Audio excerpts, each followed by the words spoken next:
तृतीय वर्ष कला के विद्यार्थियों के लिए भारत का भूगोल प्रथम प्रश्न पत्र के द्वितीय अध्याय से संबंधित जो भारत का हम भौतिक स्वरूप और धरातलीय स्वरूप का अध्ययन कर रहे हैं। आज इस वीडियो में हिमालय के प्रादेशिक विभाजन the regional division of Himalaya से प्रारंभ कर रहे हैं। सर सिडनी बुर्रार्ड ने सर्वप्रथम हिमालय क्षेत्र का पूर्व से पश्चिम दिशा में 4 प्रमुख प्रादेशिक भागों में विभाजन किया। यह विभाजन घाटियों के आधार पर किया गया है। यह भाग भूगर्भीय दृष्टि से भी एक दूसरे से पूर्णतया अलग है। पश्चिम से पूर्व की ओर जाने पर यह भाग पंजाब हिमालय लगभग 560 किलोमीटर में, कुमायूं हिमालय लगभग 320 किलोमीटर में, नेपाल हिमालय लगभग 800 किलोमीटर लंबाई में और असम हिमालय 750 किलोमीटर लंबाई में है।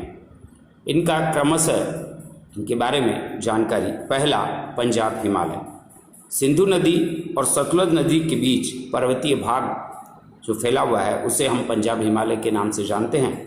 इसका अधिकांश भाग जम्मू कश्मीर और हिमाचल प्रदेश में पाया जाता है, इसलिए इसे प्राय कश्मीर या हिमाचल हिमालय भी कहते हैं। इसकी लंबाई 560 किलोमीटर है। इस भाग की मुख्य पर्वत श्रेणियाँ कराकोरम, लद्दाख, पीर पंजाल, धौलाधर और जास्कर है। यहीं पर जोजिला दर्रा 3444 मीटर की ऊंचाई पर है। पंजाब हिमालय की ऊंचाई पूर्व से पश्चिम की ओर कम होती जाती है। यहाँ पर अनेक समतल भूभाग और झीलें फैली हुई है। दूसरे स्थान पर है प्रादेशिक विभाजन में कुमायूं हिमालय। यह सतलुज नदी और काली नदी के बीच में लगभग 320 किलोमीटर लंबाई में फैला हुआ है। इसका पश्चिमी भाग गढ़वाल हिमालय और पूर्वी भाग कुमायूं हिमालय कहलाता है। सम्मिलित रूप से इसे कुमायूं हिमालय के नाम से जानते हैं। यह पंजाब हिमालय की अपेक्षा अधिक ऊंचा है। नंदा देवी 7817 मीटर यहाँ की सर्वोच्च चोटी है। अन्य चोटियों में Kamet 7756 metre, Trishul 7140 metre, Badrinath 7138 metre, Kedarnath 6945 metre और गंगोत्री 6510 मीटर है। गंगा और यमुना जैसी महान नदियों का उद्गम इसी भाग में है। सबको ध्यान में, गंगोत्री से गंगा गौमुख से और यमुनोत्री से यमुना का उद्गम है। यहाँ मध्य हिमालय और शिवालिक के बीच में दून घाटियाँ पाई जाती है। नैनीताल के निकट नैनीताल, भीमताल, सातताल आदि बड़ी मीठे पानी की झीलें यहाँ स्थित है।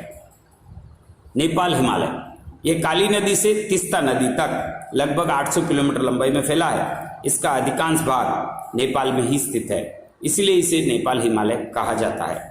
हिमालय का यह भाग सबसे अधिक ऊंचा है। हिमालय के इस भाग में विश्व की सबसे ऊंची पर्वत चोटी माउंट एवरेस्ट 8850 मीटर स्थित है। इसका नाम भारत के सर्वेक्षण विभाग के उस समय के मुख्य अधिकारी सर जॉर्ज एवरेस्ट के नाम पर रखा गया था। यह चोटी नेपाल और तिब्बत की सीमा पर स्थित है। अन्य प्रमुख ऊंची चोटियों में कंचनजंगा 8598 मीटर, मकालू 8481 मीटर, कंचनजंगा द्वितीय K two 8473 metre, Dhaulagiri 8172 metre, Cho Oyu 8153 metre, कुटुंग फर्स्ट 8125, अन्नपूर्णा 8078, काठमांडू यहाँ की सबसे प्रसिद्ध घाटी है जिसमें नेपाल की राजधानी काठमांडू स्थित है। अंत में आसाम हिमालय तीस्ता नदी से लेकर ब्रह्मपुत्र नदी तक 750 किलोमीटर लंबाई में फैला यह असम हिमालय कहलाता है। इसका विस्तार सिक्किम, आसाम, अरुणाचल प्रदेश में विस्तृत है। यह नेपाल हिमालय की अपेक्षा कम ऊंचा है। असम हिमालय की महत्वपूर्ण चोटियों में नामचा वर्मा 7755 metre, Kula Kangri 7554 metre, Chomolhari 7327 metre.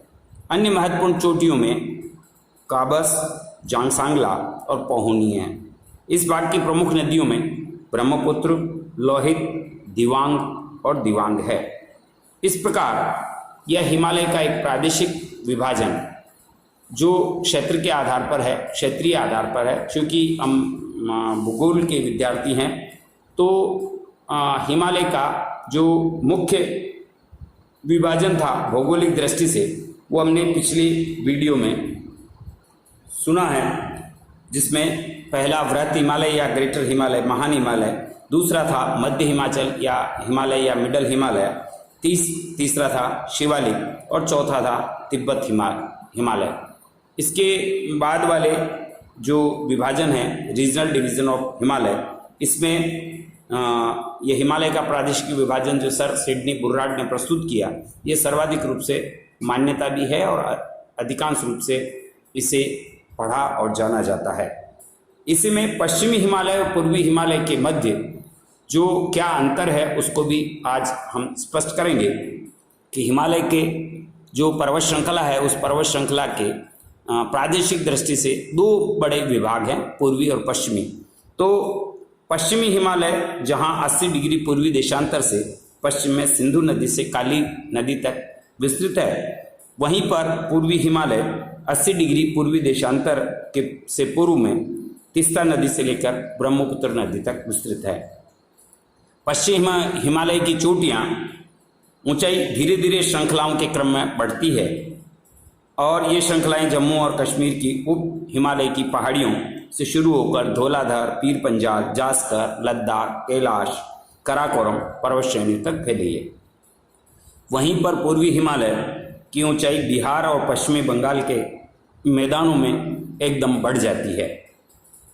Everest और कंचनजंगा जैसी चोटियां, ऊंची चोटियां एक दूसरे के बहुत निकट में स्थित है।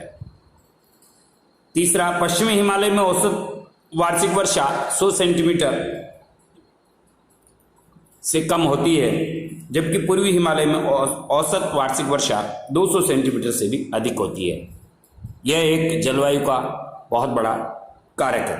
वानस्पतिक रूप से देखें तो पश्चिमी हिमालय की जो चोटियां हैं, जो पहाड़ियां हैं, उनमें एल्पाइन और शंकुल आकार के पेड़ों की, वृक्षों की अधिकता पाई जाती है, जबकि जो पूर्वी हिमालय है उसमें संपूर्ण विस्तृत क्षेत्र में घने सदापर्णी वन पाए जाते हैं। अर्थात भौतिक दृष्टि से, भूगर्भिक दृष्टि से, भौगोलिक दृष्टि से के साथ ही मिट्टी, नदियों के उद्गम, वनस्पति, वर्षा का वितरण, इस आधार पर भी हिमालय के इन दोनों भागों में हमें स्पष्ट रूप से अंतर दिखाई देता है। अगले बिंदु के रूप में हम हिमालय की उत्पत्ति और उसकी जन्म के संबंध में चर्चा करेंगे। आज इतना ही।